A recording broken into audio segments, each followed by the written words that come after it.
नाज़रीन, article 63A की जो रिव्यू पिटीशन थी उसके ऊपर सुप्रीम कोर्ट ऑफ पाकिस्तान की जानिब से एक बड़ा फैसला आ गया है। 5-0 से ये फैसला है और फैसले के अंदर साबिक चीफ जस्टिस उमर अता बंदियार और उनके 5 रुकनी बेंच ने जो फैसला दिया था उसको सुप्रीम कोर्ट ऑफ पाकिस्तान ने आज कलादम करार दे दिया। 5 रुकनी बेंच इस केस की समाअत कर रहा था जिसके अंदर चीफ जस्टिस काजी फायज ईसा, जस्टिस जमाल खान मंदोखेल, जस्टिस मियां मजहर आलम खेल और जस्टिस अमीनुद्दीन, जस्टिस नईम अख्तर अफगान जो है वो इस बेंच के अंदर शामिल थे। चीफ जस्टिस के रिमार्क्स बड़े बोल्ड एंड क्लीन थे जिसके अंदर ये कहा गया कि जो आर्टिकल 63A है उसके ऊपर जो है वो किसी किस्म की वजाहत की जरूरत ही नहीं थी, क्योंकि आर्टिकल 63A की वजाहत ऑलरेडी उसके अंदर जो है वो बड़ी जो है वो वजाहत के साथ ओपनली जो है वो लिखी हुई है और यूं तरीके इंसाफ को एक बहुत बड़ा सेटबैक देखने को मिला है। और बड़ी चीज जो है वो वाजे एक सामने आई है कि ये जो अता उमर बंदियाल ने किया था वो फैसला नहीं था बल्कि ओपिनियन था, क्योंकि उस वक्त के सदर आरफ अलवी ने सुप्रीम कोर्ट के अंदर रेफरेंस मूव किया था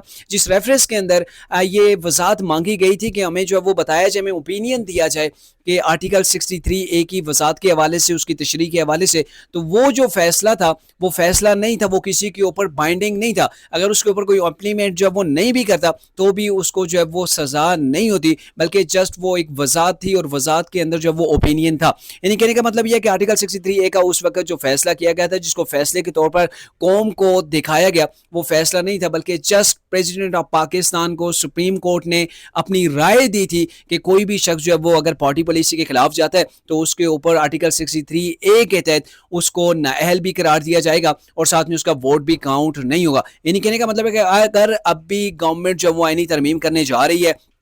आईनी तरमीम करती है, तो कोई भी दूसरी पार्टी से तरीके इंसाफ से कोई और जो है वो अपनी पार्टी पॉलिसी के खिलाफ वोट गवर्नमेंट के हक के अंदर जाके देता है तो फिर ये होगा कि उसका वोट जो वो कम से कम काउंट होगा। आगे उसको सजा होगी या नहीं होगी ये आगे जो है वो देखा जाएगा।